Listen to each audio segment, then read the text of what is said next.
Kami awali liputan Sumsel dengan berita terbaru hari ini. Pemirsa, KPU Sumatera Selatan meminta KPU Kabupaten Kota dalam pelaksanaan tahapan verifikasi partai politik dilakukan secara menyeluruh dan lebih teliti, sesuai data dan fakta yang tersaji dalam Sistem Informasi Partai Politik atau SIPOL.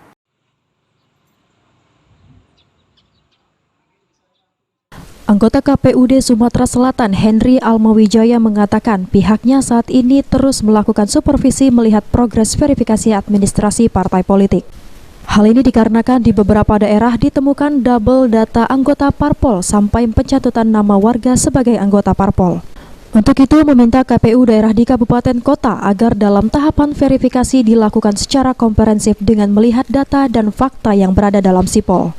KPU Sumsel juga berharap KPU Kabupaten dan Kota dapat membuka ruang masyarakat untuk mensosialisasikan bahwa saat ini sedang melakukan tahap verifikasi administrasi partai politik. Warga masyarakat, apakah terdaftar tidak sebagai anggota partai politik, apabila misalnya tidak terdaftar maka akan ada keterangan bahwa nik sekian-sekian tidak terdaftar di partai politik.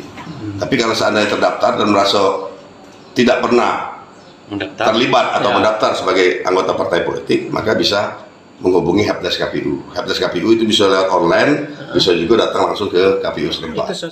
Sementara itu, dalam tahapan pemilu 2024 ini juga KPU telah membuka layanan aplikasi KPU di mana warga masyarakat bisa mengecek apakah terdaftar atau tidak sebagai anggota partai politik dengan membuka Dex KPU. Tri Hajariah, POL TV.